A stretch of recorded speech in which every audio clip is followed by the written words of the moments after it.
attendance. We're going to open today's meeting with a public hearing regarding the proposed substantial amendments to the Community Development Block Grant Annual Action Plan. And we have Tim Whalen and Chris Rafferty are with us to present this, I believe. So, you guys there?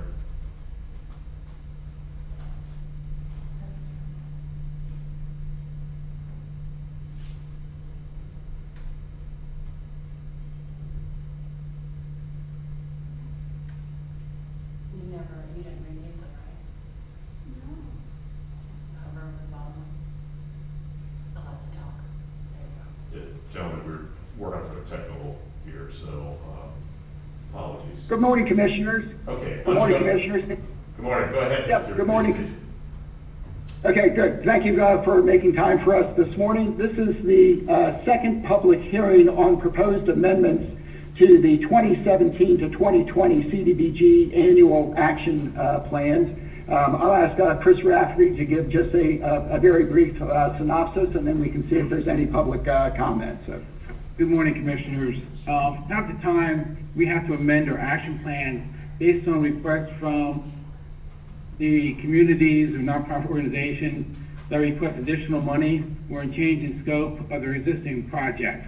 So I'll just run through a couple of the requests we received. Lemoyne Borough requested $29,000 for Negley Park improvements. Newburgh Borough requested $30,000 to remove handicap barriers to their borough building. Also, ADA improvements to a couple streets in their borough. Shippensburg Borough requested a change of grant funds from a public works activity to code enforcement, their code enforcement grants. So those are the type of activities and changes that we make when we go through these substantial amendments.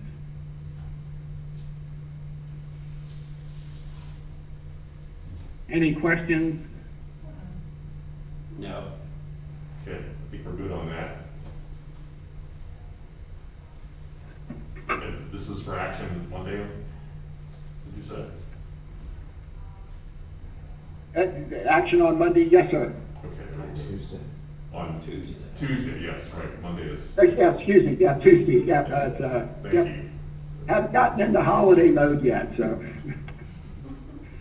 I don't know, you sounded pretty merry to me, but it's all right. So. Okay, you're just naturally that way. Okay, Yes, sir. thank you. We'll conclude the public hearing at this point. I appreciate the presentation, and I'll turn the rest of the workshop over to Chief Clerk and CFO. I'm sorry to interrupt, but before we do that, I'm going to ask for public comment. Oh, I'm sorry, that's right. We are obligated to ask for public comment at this point. Do we have anyone online who wants to offer public comment? There's no one. So, okay, at that point, we'll conclude with that, we'll conclude the public hearing. Thank you, Mr. Solicitor, for the correction. And Stacy, it's all yours. Good morning, Commissioners, and good morning, everyone. Welcome to the September 3rd, 2020 Cumberland County Commissioners Virtual Workshop Meeting. Please stand and join me for the Pledge of Allegiance. I sing. I pledge allegiance to the flag of the United States of America and to the republic for which it stands, one nation, under God, indivisible, with liberty and justice for all. I call this meeting to order at 9:06 a.m. and at this time open up the floor to public comment. Hearing none, seeing none, we'll move on to agenda item 3, and I'll ask Tim Whalen and Chris Rafferty if they have any additional comments regarding the 2017-2020 Community Development Block Grant Annual Action Plan. Anything to add, gentlemen? At this point, thank you. At this point, we have no additional comments beyond what was offered during the public hearing. And Commissioners, do you have any additional questions? Okay, thank you, gentlemen, and I'll actually call on both of you again to discuss the Community Development Block Grant Coronavirus Agreement. Good morning, Commissioners. As you recall, the county was authorized to receive $727,510 in Cdbg COVID funding. We went through an application process received applications from nonprofit organizations and municipalities throughout the county. Based on those applications, we came before the commissioners to approve those projects. Those projects were submitted in another amendment to the action plan just for COVID activities. HUD has now issued a grant agreement to the county, and we're asking the authority to execute that grant agreement and submit it to HUD for their action. Any questions? Any questions? Chris, how long will it take for HUD to approve that? So they did, so at this point, they did approve our action plan. What happens now, once this contract is executed, the information submitted regarding those activities is then entered into a system called IDIS, Integrated Disbursement Information System. Once that information is out in that system, then we can go ahead and work with the municipalities and nonprofits to implement those activities. And that actually is happening very quickly now, given their focus on getting this money out on the street. Okay, thank you. Any other questions? Okay. Thank you, gentlemen, and I'll actually call on you both again to discuss Safe Harbor's funding assistance request. The Safe Harbor Incorporated is working to develop a 40-unit development in South Middleton Township that will be known as Harbor Village. It's located on a 63-acre site, and it's what they're looking to do there is develop a nonprofit campus that will provide healthcare, social services, assisted living, and affordable housing. The township has approved the zoning and the subdivision plan for the entire 63-acre site. The developer for the project approached the Affordable Housing Trust Fund Board requesting a loan in the amount of $75,000 for pre-development costs, primarily to apply for affordable housing tax credits from the Pennsylvania Housing Finance Agency. The terms of the loan would be the Affordable Housing Trust Fund Board approved the loan in the amount of $70,000, broken up in $40,000 in program year 2020, and $30,000 in program year 2021. The loan will be repaid if and when there is settlement on the entire funding package, or if they are not successful getting tax credits, then Safe Harbor will reimburse the county from funds set aside from their letter of credit. Are there any questions? Chris, what happens to that $70,000 loan if the deal never closes? Okay, so what happens is, as I said, they have set aside, and we will receive a letter from their bank. They'll set aside $70,000 in their letter of credit, and if they do not go to settlement in a certain within 30 months, then their letter of credit will reimburse the county for the Housing Trust Fund. Okay, but that's only $30,000. No, I'm sorry. The entire $70,000 will be Okay. repaid. I may have misheard. I'm sorry. That's all right, thank you. Yes, they have 30 months to apply and receive funding from Pennsylvania Housing Finance Agency. Sometimes it takes a couple of rounds to get the tax credit for an affordable housing development. Okay, thank you. Thank you. Any additional questions, commissioners? No, this plan had been discussed months ago, so there's no changes, so I have no questions. All right, and Tim and Chris are also here to discuss the agreement addendums in agenda items 6 and 7. Gentlemen? Yes, for item 6, which is a subordination of a mortgage agreement for the 206 3rd LLC. This agreement has been reviewed by the solicitor, Keith Brenneman, and he has discussed this request with Tricia Naylor, the solicitor for the Redevelopment Authority. The agreement has been signed by the borrower, Lori Nader. which would have a subordination of the mortgage that was prepared by the lender, which is First National Bank of Pennsylvania. So the request for consideration by the commissioners is to subordinate the county's loan in order for the 206 Third LLC to refinance its first mortgage.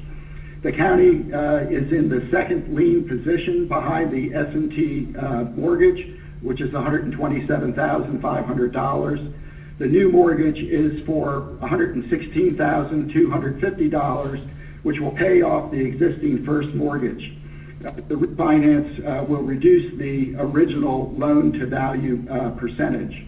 The Redevelopment Authority is supportive of this extension request and would ask for that consideration from the commissioners.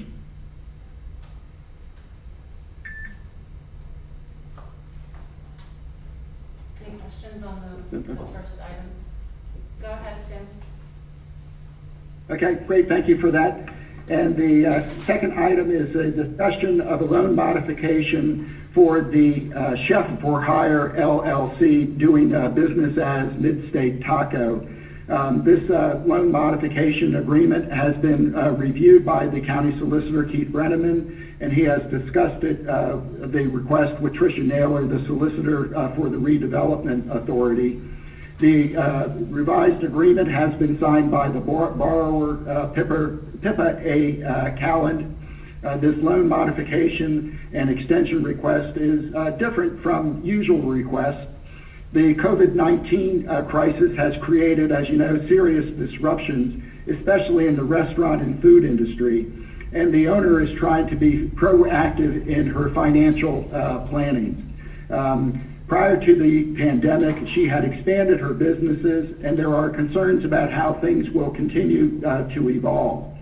The business so far has met all of the loan requirements, including the job creation requirements, and there are funds available to provide for other small businesses development loans if needed.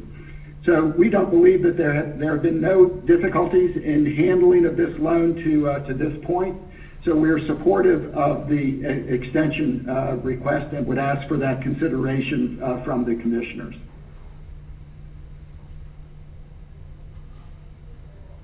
Any questions for Tim? Tim, this was discussed earlier in the year, right? And there was we don't have it here, the original loan agreement and payment history. I recall seeing it at some point, but I don't know if our staff has a copy of it here or not. If you could forward that to us, that would be great. Yes, it has been forwarded to Stacy and I believe to Keith as well.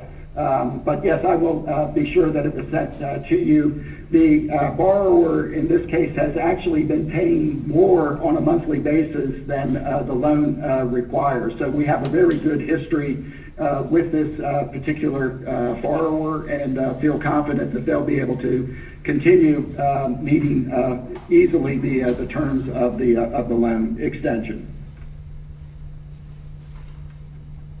Any other questions for Tim?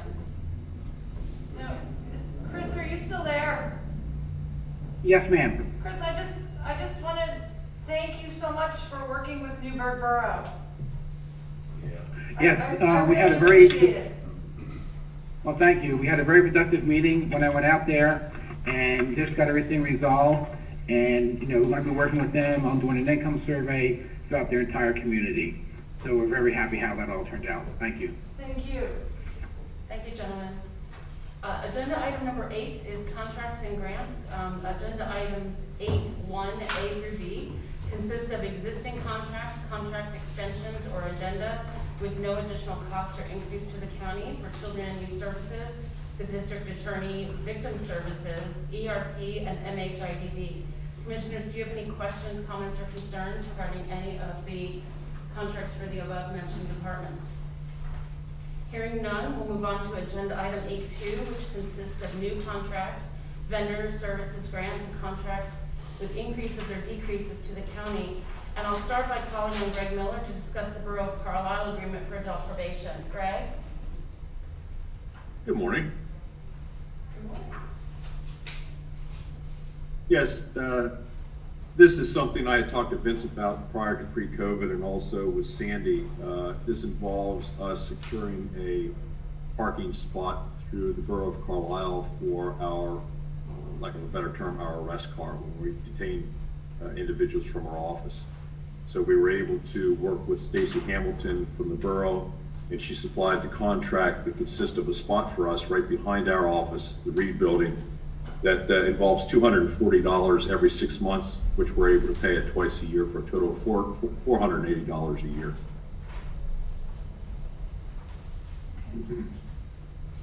Any questions for Greg? No. Thank you, Greg. Thank you for your time, I appreciate it. Next, I'll call on Jamie Ryber to discuss the 12 agreements for children and youth. Jamie? Morning, Commissioners. The first contract today is for Justice Works Youth Care. This is our 2021 contract with them.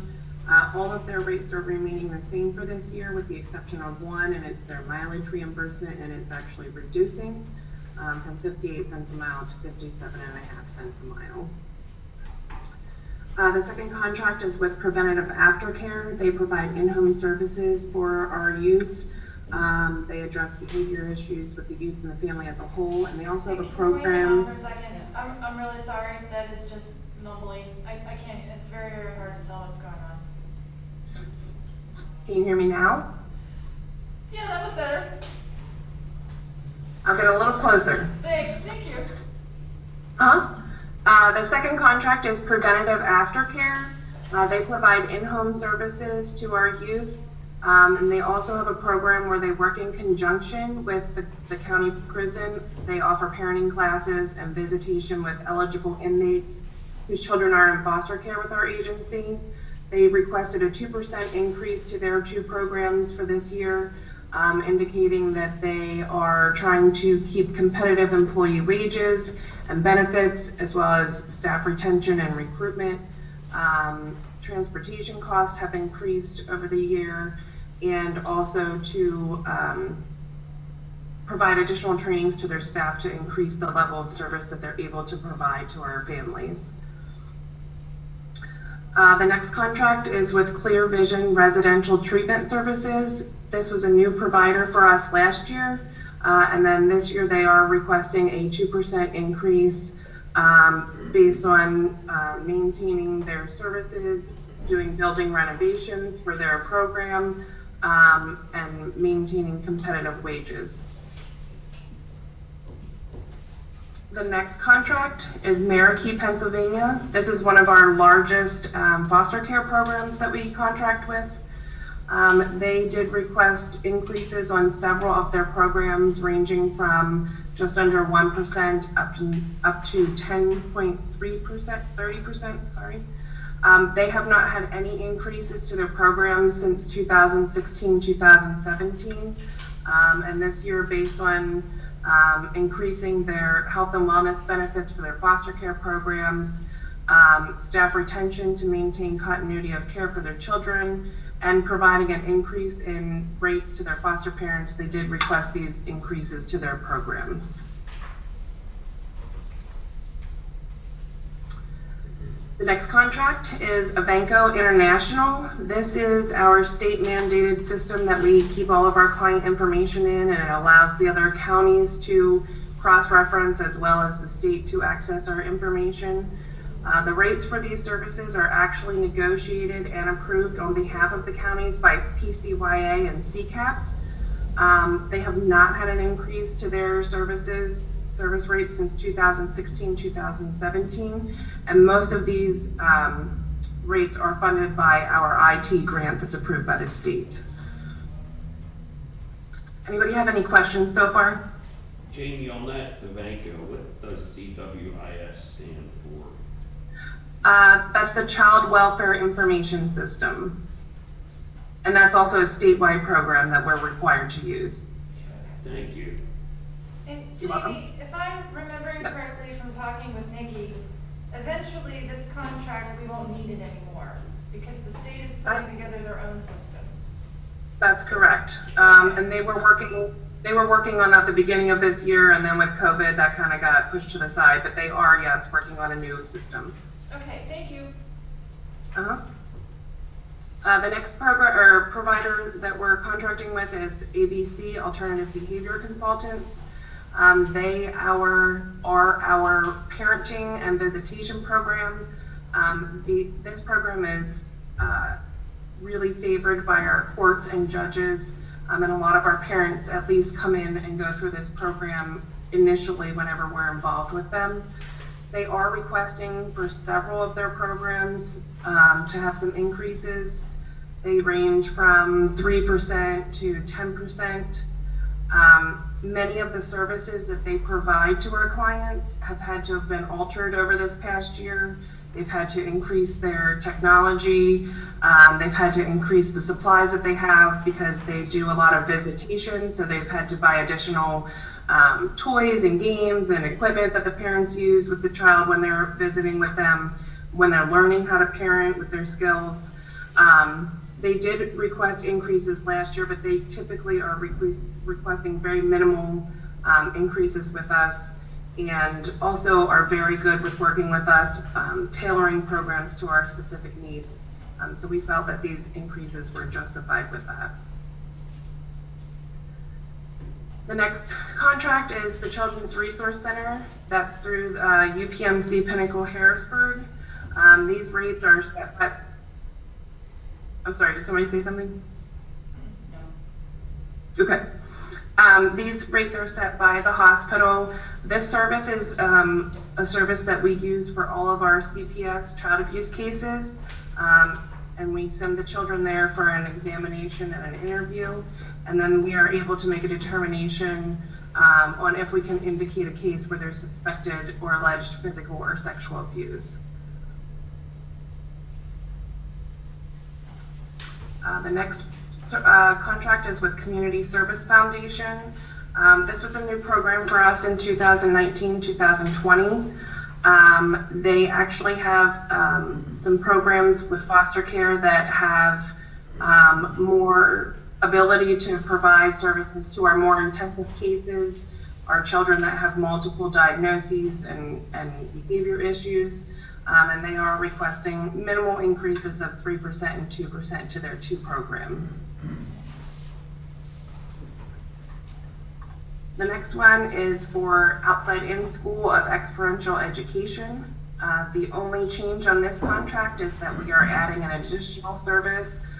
They have a sanctions program, which is a weekend program, and we are just adding a no-show rate to the contract for that program. All of their other rates are remaining the same for this year. The next contract is Kids Peace National Centers. This is also one of our larger foster care providers. They are requesting a 4% increase to four of their services. And we're also adding a new program with them, it's a clinical shelter.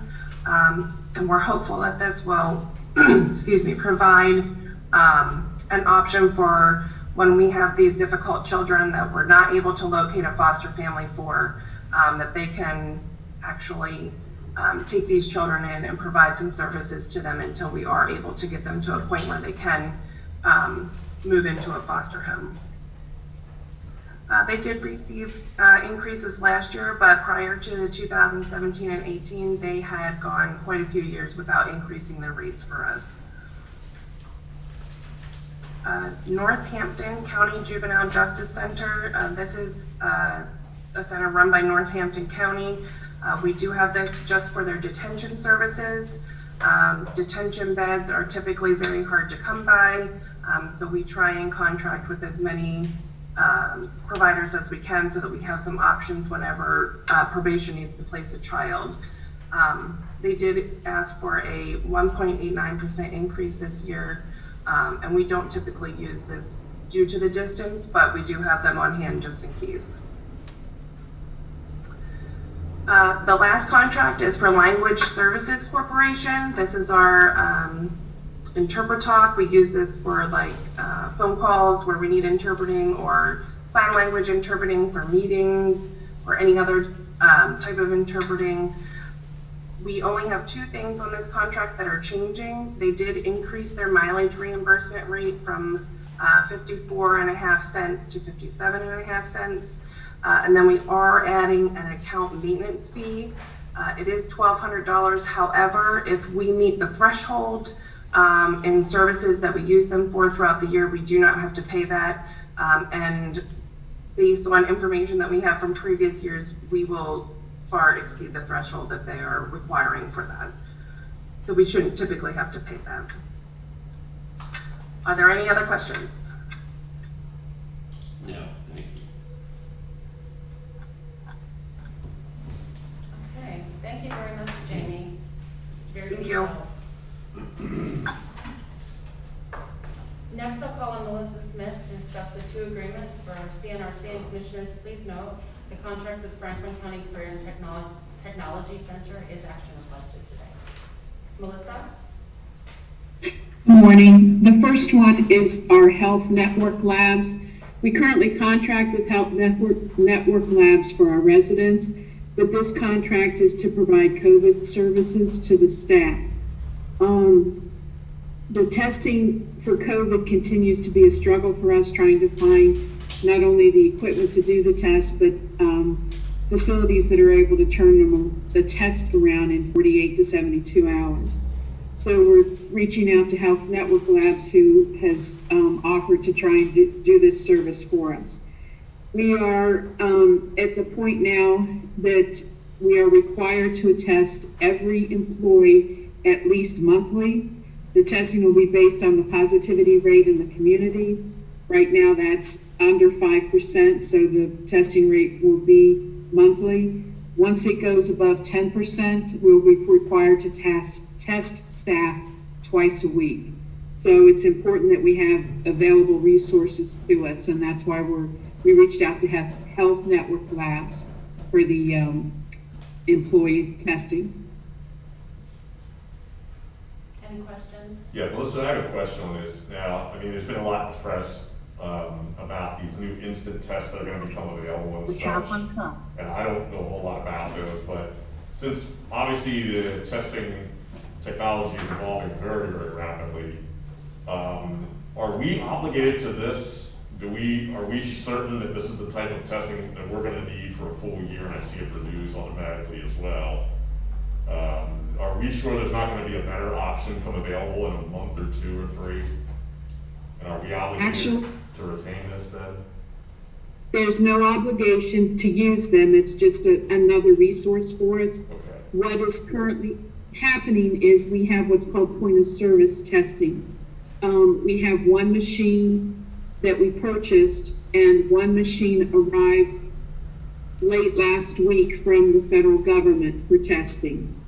So the problem with that is we have to get a system in place, because you can test one every 15 minutes. So what we've done is ordered 6 additional testing machines to be able to do that with the staff, and you can't, it has to be very time sensitive. You can't take a swab from somebody and sit there for 2 hours before you test it. So everything has to be timed perfectly with this point of care testing kids. So yes, to answer your question, this technology is evolving very, very quickly. No, there's no commitment to Health Network Labs or Cwis Labs to use their services. It's just an available resource. Okay, great, thank you. So, Melissa, I'd like to follow up on that. So when you say there's no commitment to use this lab, do we have to pay them even though there's no commitment? No, we would only pay them if we did use them. Okay, so this new contract total of $36,000, the check only gets cut?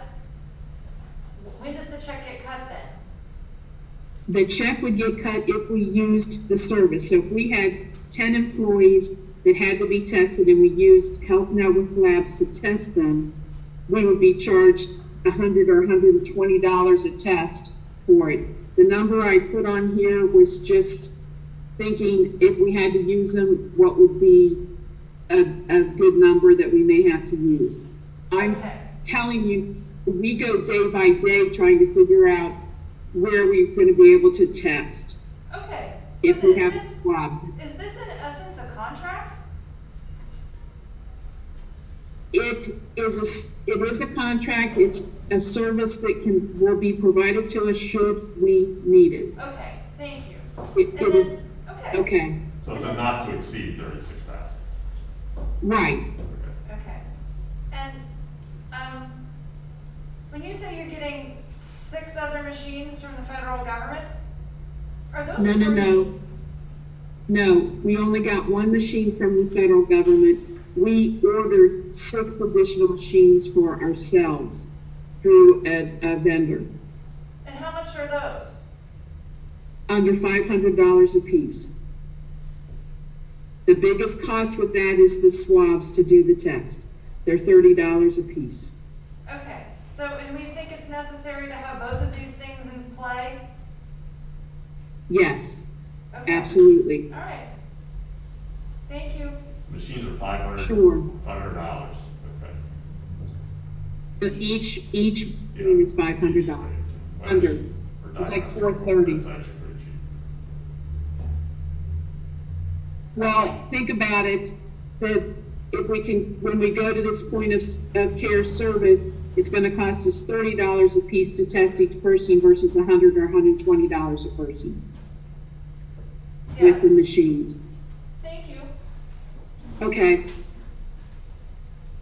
The second agreement that I have is with Franklin County Career and Technology Center. This is allowing practical nursing students to come in to the nursing facility for their clinical experience. These students will work in 4 different units of the building, the 3 tower floors for 2nd and 3rd and C wing. The students will be overseen by the Franklin County staff. Their uniforms have photo IDs, so they'll be easily identifiable. They have to have all their clearances before they come in, the drug screen, and they be tested for COVID. They also will come in and be screened daily like all staff is, that they'll be checked for fever and symptoms. And we verified through our insurance that this is not an issue. Tabitha Coons was instrumental in helping us do that. They would like to come in and do orientation on the 8th, which is why we're requesting action today. And then they'll start on September 14th if the contract is approved, and they'll be here twice a week. Keith, have you reviewed this letter of agreement? Yes, I did. Okay, thank you. Any questions from Melissa? There's nothing more, I'll entertain a motion. I'm gonna move to approve the contract with Franklin County Career and Technology Center as presented today by Melissa Smith. Second. It's moved and seconded, all in favor indicate by saying aye. Aye. Motion carries. Thank you. Thank you so much. Thank you, Thank Melissa. you. Next, I'll call on Michelle Seibert to discuss the 2 agreements and 1 grant for victim services. Commissioners, please note the RASA VOJO grant award with PCCD is action requested today. Michelle? Good morning. Can everybody hear me okay? Yes. Okay, thank you. The first 2 are pass-through agreements from our Stop Violence Against Women grant. The PCCD has set up the grant, so certain funds go to law enforcement, certain funds go to prosecution, and certain funds go to victim services. So the portion of the STOP grant that goes to the YWCA and domestic violence comes through the commissioners through a pass-through agreement. So that's what the first 2 contracts are for, that we pay the YW and domestic violence, the funds that are available through STOP.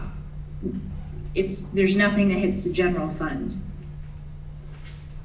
And the third one, and I apologize, I asked late in the day yesterday for immediate action requested. It's our RASA VOJO grant. It's the Rights and Services Grant and our services to our victims of juvenile offenders. It's a 2-year grant. The actual submission of the application is due tomorrow, and they would like me to attach the signature page. Typically, I just mail it after, but this year they want it attached to the application itself, which is due by the end of tomorrow. And the Raza Vojo covers our advocates, our admin staff to support the advocates.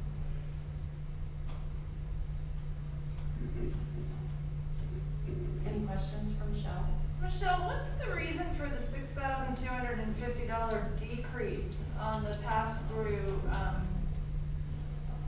to YWCA of stop grant funds? So what we've done in the past is split that amount, whatever PCCD tells us that we dedicate to our victim services, we've split that evenly. But over the last couple of years, we collect stats on every grant, and we've noticed that domestic violence services many more victims through this grant than the YWCA does. So we increased the percentage given to domestic violence services. Therefore, we had to decrease the percentage to the YW. Okay, so now I'm gonna ask the crazy math question. So the decrease is $6,250, but the increase is only $1,250. So what happened to the difference? So I have the Young Women's is $20,000. The YW is $20,000. Yes. Trying to split my, and the domestic violence at $27,500. So if the domestic violence is getting $7,500 more. If it's a weird math problem from years past, it's because the percentage that PCCD allows to go to victim services has changed. It fluctuates yearly. Okay, so here's where I'm not understanding the math. The previous contract total on the pass-through to domestic violence was $26,250. The previous contract total on the pass-through to YWCA was $26,250. So if I'm decreasing one by $6,250 and increasing the other by $1,250, at face value, there's money missing. So the total grant is $125,000. Okay, all right. So the prosecution, because this grant has been before you before, we just didn't include the pass-through agreement portion of it. So unfortunately, that's probably not, it probably was not included. So the prosecution is getting $46,250. The law enforcement is getting $31,250. So the remainder is split to the domestic violence and YW. So they're only getting $47,500. And the overall total. I'm sorry, I was talking over you. Can you say that again? So I think what you're saying is that for the combined victim services, whether it be YWCA or domestic violence, is $47,500 this year. Yes, and whatever it was last year, just PCCD changes the percentage of that 125,000 that we can put toward those three: victim services, prosecution, and law enforcement. And I think it actually increased this year. That makes sense. That makes sense. If PCCD changes the percentage, then it makes sense. Yep. Okay, but Yes. I mean, to It's say not that us. we took $6,250 from one pass-through and only added $1,250 to another pass-through, and to say that we've made some kind of break even there, I mean, the math doesn't work. But if the PCCD changes the percentage, then that does make sense. Yes. Okay, thank you.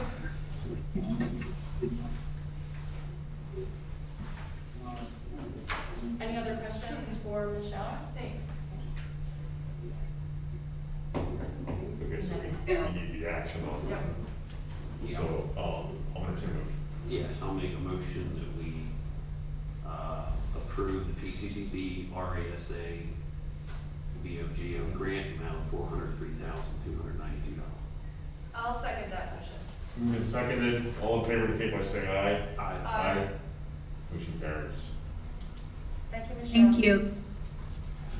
Next, I'll call on Ryan Simon to discuss 2 agreements for drug and alcohol. Ryan? Good morning, Commissioners. The first contract is for Twin Lakes Center. They're asking for a $14 a day increase for adult detox and a $12 a day increase for their rehab program. They last asked for an increase the previous fiscal year.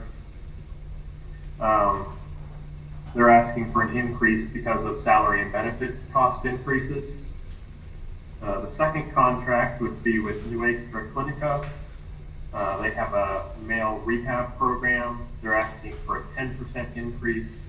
The last time they'd asked for an increase for that program was in fiscal year 13-14. Any questions? No.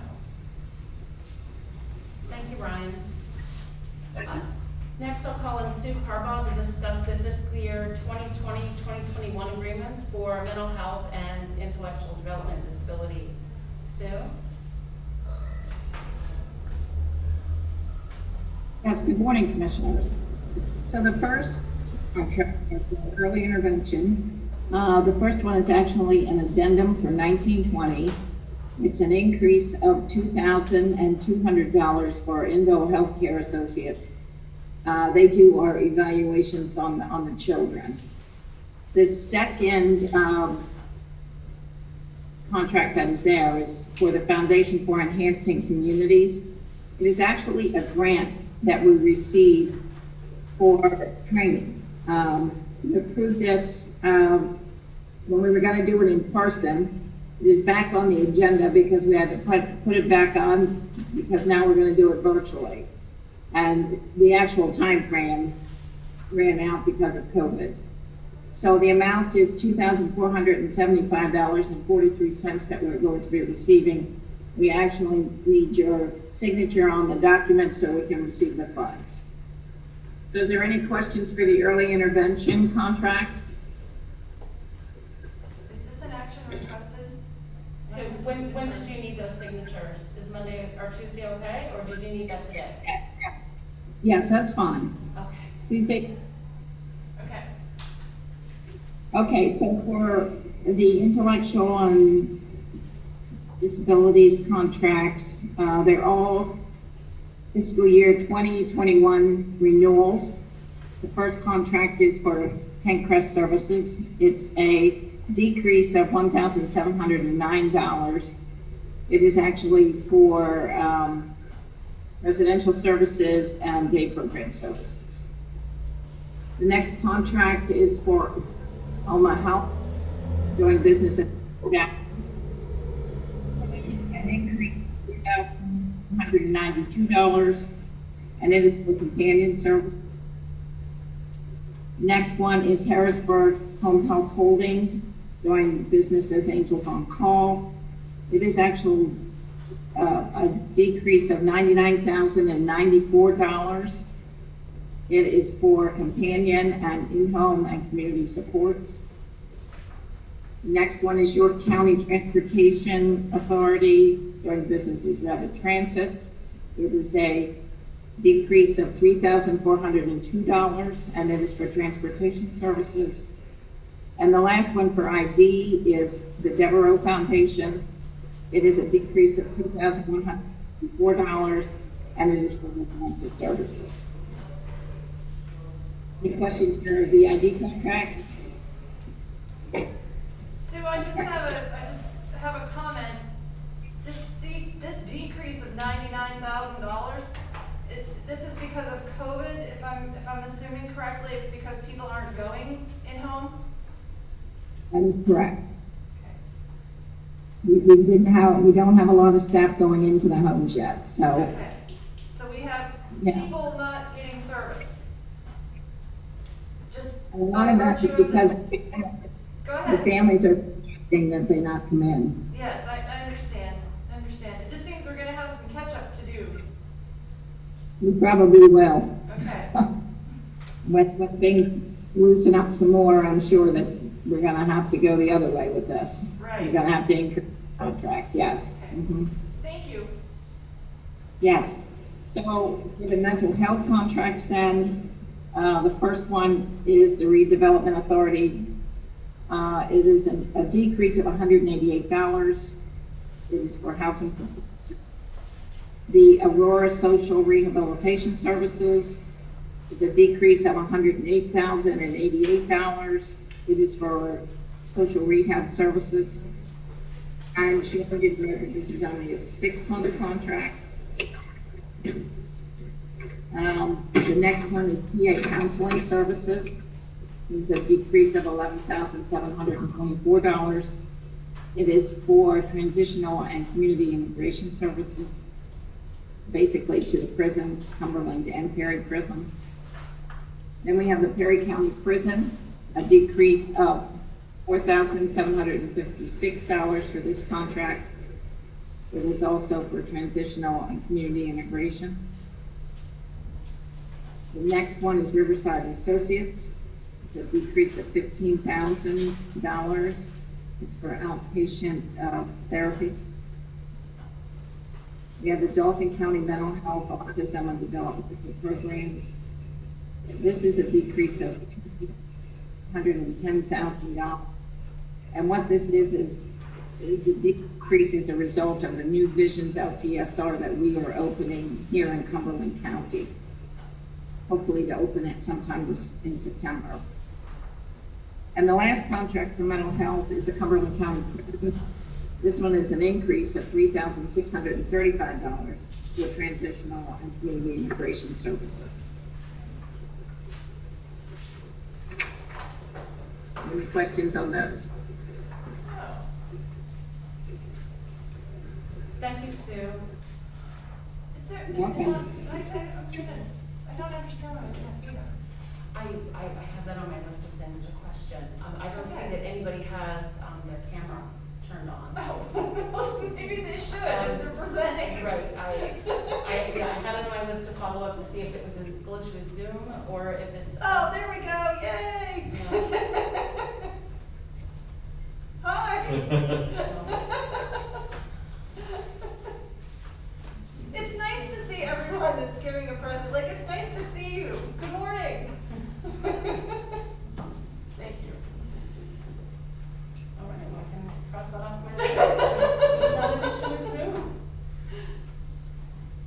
Okay.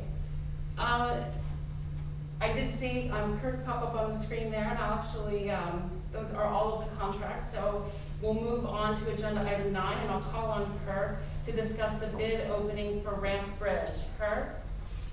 Okay, good morning, Commissioners. Today we're presenting the bids for Ramp Bridge that were opened on August 11th. We had 5 bidders. Bids range from about $600,000 to $973,000.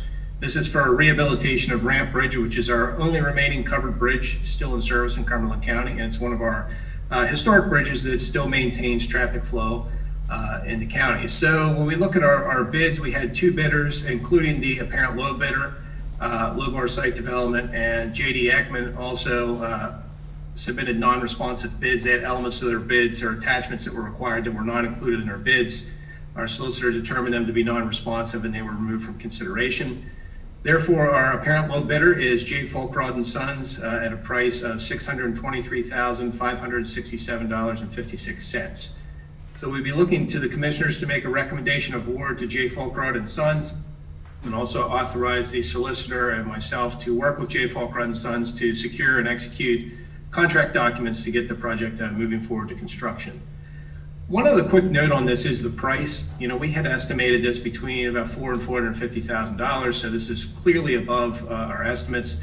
Our bridge engineer has had a great history of estimating our projects very closely. So, you know, rarely are we above 5% or so with their estimates. So we did go back and do some research on this one. And you can see in the recommendation of award letter that COVID-19 has created a lumber shortage apparently, and it's impacting this project because it is a covered bridge and it requires lumber materials to fix it. So That's the reason for the increase. We could have waited on this potentially, but as we talked to some of the suppliers, they had said that lumber prices could actually go up, and it was their recommendation to continue with the project now. Thought that we might be getting some of the better pricing if we did move ahead. So I'll answer any questions anyone has on that project. Kirk, do we do anything when, I mean, this is a big project, it's big dollars, at least for us. When a bidder is missing documents or whatever, do we contact them to at least brief them on why they were rejected and or ask for an explanation of why they left the documents out or anything? Yes, yeah. In fact, on this one, Gary, I know there's been follow-up from HRG, and also I followed up with Lobar Site Development just to discuss the document that they didn't include. As we looked at it, we didn't have the document in the materials they submitted. I believe it was a mistake on their end, so we do that follow-up. Okay, that's all, thanks. Kirk, what's the estimated time for this project from start to finish? Yeah, we'll get this one started here this fall, and it'll be completed next spring. Okay. Any other questions for Kirk? Thank you, Kirk. Yep. Agenda item 10 is discussion of capital project request, and I'll start with Eric Radovich, who's going to discuss the district attorney's project. Eric? Good morning. Good morning, Commissioners. This is a capital project for $68,039. It is a 100% grant-funded project through PCCD, and it's a project that will upgrade 2 instruments in the laboratory, upgrade the laboratory instrumentation software, and buy a new carrier gas generator for the laboratory. Any questions for Eric? And I apologize, Kirk, I should have asked you to discuss your capital project whenever you were talking to us earlier. So if you don't mind now talking about the North Grantham Road Bridge project. All right, I was just about to shut my video off too, so I managed not to do that. So that's a capital request for North Grantham Road Bridge. This is actually in Monaghan Township, and it's led by York County. It's on the York County tip. So you'll see the $3 million cost for replacement of that bridge. We're only paying 2.5% of that. So it's a really good deal for our end. They'll be leading the project. We'll be assisting in the funding through an agreement we have with York County to pay our share of that. Okay. Any questions for Kirk? Now you can shut your video off, Kirk. Okay, thanks everyone. Have a good day. Next up, I'll call on Charlie Hall to discuss the vehicle request for the coroner's office. Charlie? Good morning. Good morning, Commissioners. This is for 2 vehicles. The first one is part of our 5-year vehicle maintenance and replacement plan that was budgeted for this year in the amount of $55,570.74. And the second one was just added on because it's going to replace a vehicle that was demolished in a crash on I-81 last week. Any questions for Charlie? No. Thank you, Charlie. Thank you. Next, I'll call on Bethany Salzarulo to discuss the project for Bureau of Elections. Bethany?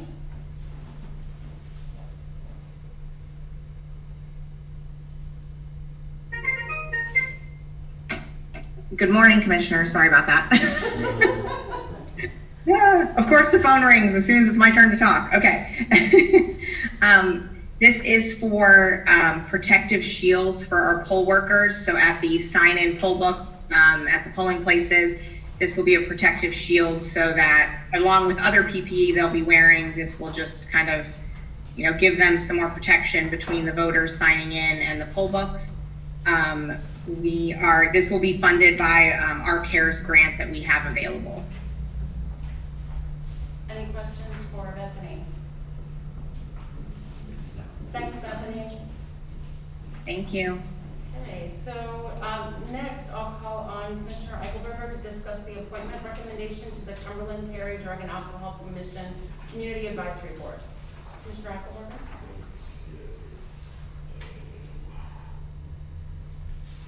On the wrong page here, so.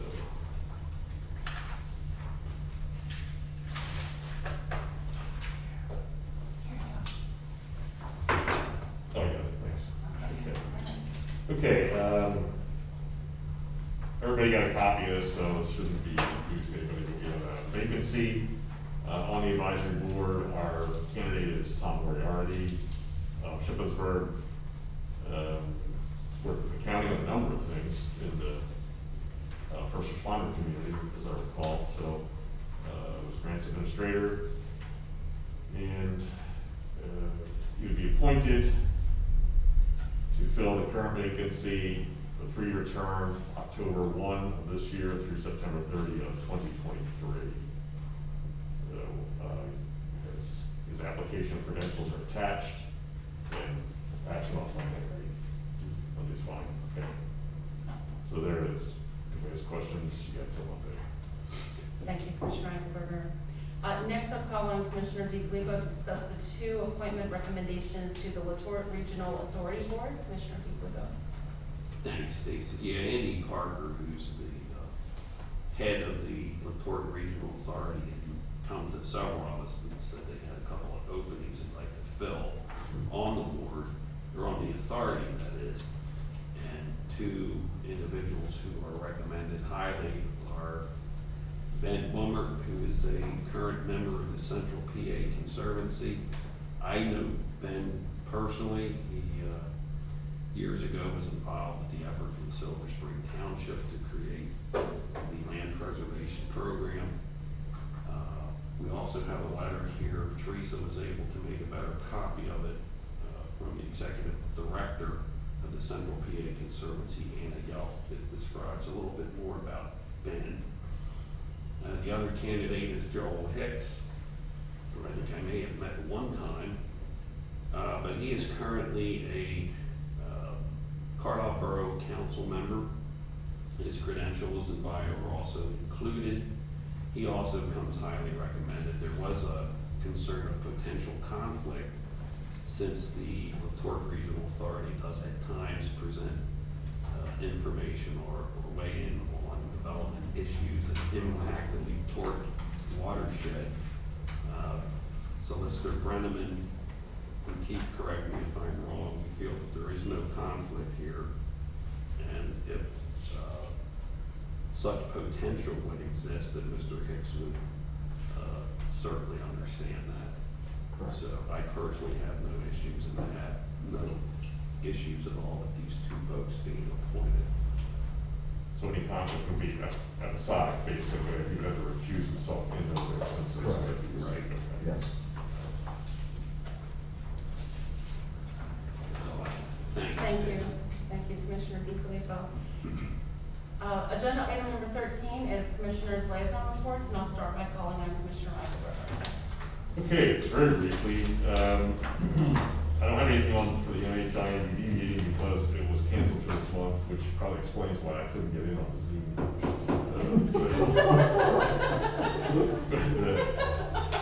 Anyhow, and reported on recycling last time.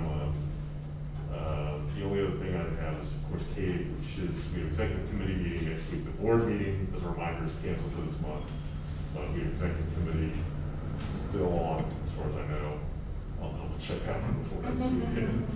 And of course, we got the briefing yesterday on the next phase of the COVID recovery monies, so everybody should be up to date on that. There's a little tweaks to be worked through on that yet. And we'll be rekindling some of the discussion in regards to the final phase of the strategic blueprint for Katie as well. And I'll keep you updated once I have more on that. That's everything on that. Okay. Thank you, Commissioner Eichelberger. Commissioner Boschi. So I only have 3 things. The first one is make sure you use the library, right? We have this great library system in Cumberland County. The second one is that the LEPC Sarah Summit that is usually held in October has been canceled for this year because of COVID. You know, they talked about doing some things virtually. They were really hoping maybe they could do some things in person in smaller groups, but it's just not going to work out. You know, the LEPC does such a fantastic job of keeping people in Cumberland County safe and keeping our first responders safe. So it is disappointing that that has happened, but I know that they are still working very, very hard on everything that they do. And then the last thing I have is pretty interesting. I was contacted last week by Howard Rosen and Professor Kingston at Dickinson, and they put together a program. The program is fully formed, it's done. And it is a preventive program for children who are growing up in households where there is an adult who has some kind of an addiction issue. This program is free to children and families in this county. And it's a very quick program. There's 3 visits. There's some things that really help families to understand what is going on if you live in a household where there's an addiction issue. So I'm working with both of them. Yesterday I talked with children and youth about the program, and they were aware of it. It's just, you know, COVID really put a stop to a lot of our visitations, right? Put a stop to a lot of things. I got in touch with the Public Defender's Office. They're very interested in using the program. And I am reaching out to the courts on the same thing, but I know they're kind of busy right now. So I'm very anxious to get that program really going in Cumberland County. It is clinically proven. This kind of program has worked in other areas in the United States, and it is free to families and children in Cumberland County. So I'm happy to be working on that project. And that's all I have. Okay, thank you, Commissioner Bushy. Commissioner DeFilippo. Thanks, Stacy. Couple of reports here.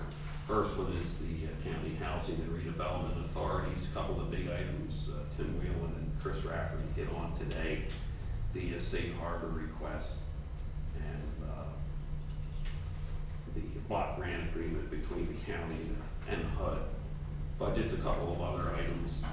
Real quick to note, the authority continues to administer the CARES relief program for Cumberland County. Application process began in July, will close on September 30th. The authority is also administering the Cdbg CD application process for both the county and Carlisle Borough. And that will continue.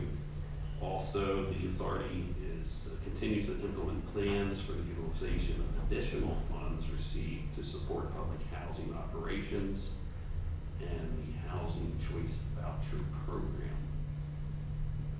Tim Whelan, as we know, will be retiring sometime later this year. Search has already begun. We've received quite a few applications.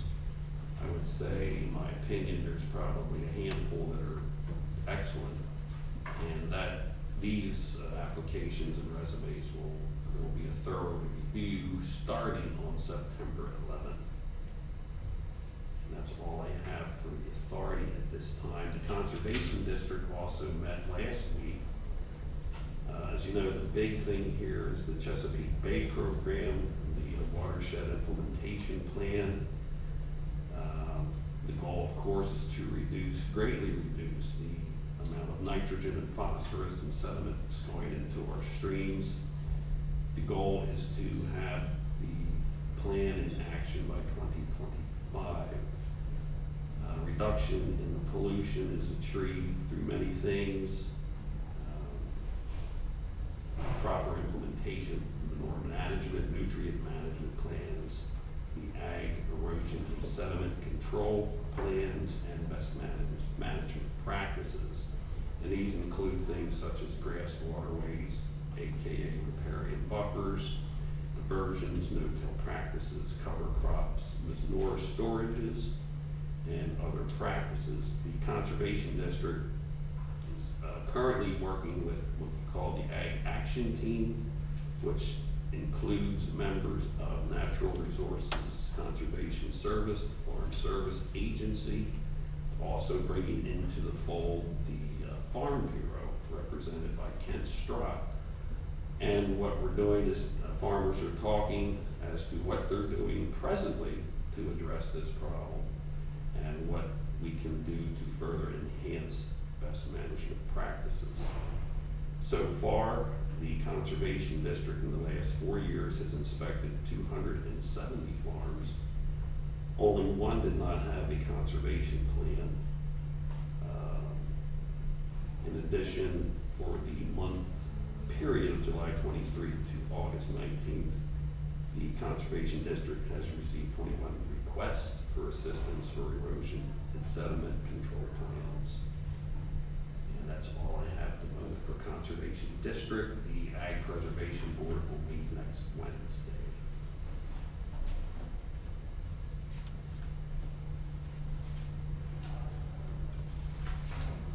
Thank you, Commissioner Neely. I would like to report that executive sessions were held on August 26, 2020 at 9 a.m. regarding potential litigation, and on August 28, 2020 at 11 a.m., September 2nd, 2020 at 9:30 a.m. regarding personnel. Is there any other business that needs to come before the board today? Hearing none, we will adjourn.